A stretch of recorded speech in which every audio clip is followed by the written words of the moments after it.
നിങ്ങളാണ് എന്നെ ഭ്രാന്തനാക്കിയത്. ഈ സമൂഹമാണ് എന്നെ ഭ്രാന്തനാക്കിയത്. അനീതിക്കെതിരെ ശബ്ദമുയർത്തുന്നവർ എല്ലാവരും ഭ്രാന്തന്മാരാണ്. ഞാനൊരു കടയിൽ പോയി 501 ബാർ സോപ്പ് ആവശ്യപ്പെട്ടു.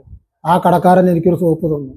ഞാൻ കടക്കാരനോട് ചോദിച്ചു, 501 ബാർ സോപ്പ് ചോദിച്ചു, എനിക്കൊരു സോപ്പല്ലേ നിങ്ങൾ തന്നുള്ളൂ, ബാക്കി 500 എണ്ണം എവിടെയെന്ന്. ആ കടക്കാരൻ പറഞ്ഞു, 501 ബാർ സോപ്പ് എന്ന് പറഞ്ഞാൽ ഇതൊന്നേ ഉള്ളൂ. ഞാൻ സമ്മതിച്ചില്ല. ഞാൻ പറഞ്ഞു, 501 ബാർ സോപ്പ് ആവശ്യപ്പെട്ടാൽ 501 ബാർ സോപ്പ് തരണം.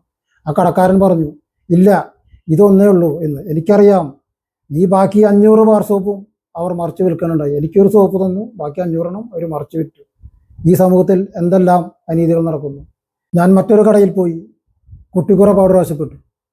എനിക്കവർ കുട്ടിക്കുറ പൗഡർ തന്നു. ഞാൻ അവരോട് ചോദിച്ചു, ഈ കുട്ടിക്കുറ പൗഡർ എനിക്ക് തന്നു, ഇതിൻ്റെ തള്ളക്കുറ എവിടെയെന്ന്.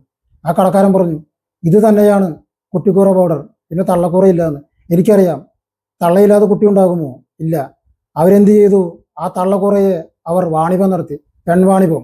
അത് ഞാൻ ചോദ്യം ചെയ്തു. അതിനും അവരെന്നെ ഭ്രാന്തനാക്കി, എന്നെ ചങ്ങലക്കിട്ട് പൂട്ടി. ഇതാണ് ഈ സമൂഹം. ഞാനൊരു റേഷൻ കടയിൽ പോയി പച്ചരി ആവശ്യപ്പെട്ടു. അവരെനിക്ക് തന്നത് വെള്ളരി. ഞാൻ ആ റേഷൻ കടക്കാരനോട് പറഞ്ഞു, ഞാൻ ആവശ്യപ്പെട്ടത് പച്ചരിയാണ്, നിങ്ങൾ വെള്ളരി തന്നെ പറ്റിക്കരുത്. പച്ചരി ആവശ്യപ്പെട്ടാൽ നിങ്ങൾ പച്ച അരി തന്നെ തരണം, വെള്ളരി തന്ന് പറ്റിക്കാൻ നോക്കരുത്. അവിടെയും എന്നെ ആ റേഷൻ കടക്കാരും ആ നാട്ടുകാരും കൂടി ഭ്രാന്തനാക്കി. ഞാൻ അവിടെ നിന്നും ഒന്നും മിണ്ടാതെ തിരിച്ചു പോകുന്നു. ഞാൻ സിനിമയെക്കുറിച്ച് ആഴത്തിൽ ചിന്തിച്ചു. എന്താണ് സിനിമ? എങ്ങനെയാണ് സിനിമ? എല്ലാ വാതിലുകളും ജനലുകളും അടച്ചുപൂട്ടി, എല്ലാ വിളക്കുകളും ഊതിക്കെടുത്തി ഇരുട്ടത്ത് കാട്ടിക്കൂട്ടുന്ന ഒരു വിക്രിയല്ലേ സിനിമ. എന്തുകൊണ്ട് അത് വെളിച്ചത്ത് കാട്ടിക്കൂടാ എന്ന് ഞാൻ ചോദിച്ചു. അവിടെയും അവരെന്നെ ഭ്രാന്തനെന്ന് വിളിച്ചു. അവിടെ നിന്നും ഓടിച്ചു വിടുകയാണ്. ഞാനൊരു കാര്യം ഇപ്പോഴും പറയുകയാണ്, ഒരു ഇരുമ്പാണി നമുക്ക് മരത്തെ തറയ്ക്കാം, പക്ഷേ ഒരു ബിരിയാണി മരത്തെ തറയ്ക്കാൻ സാധിക്കില്ല.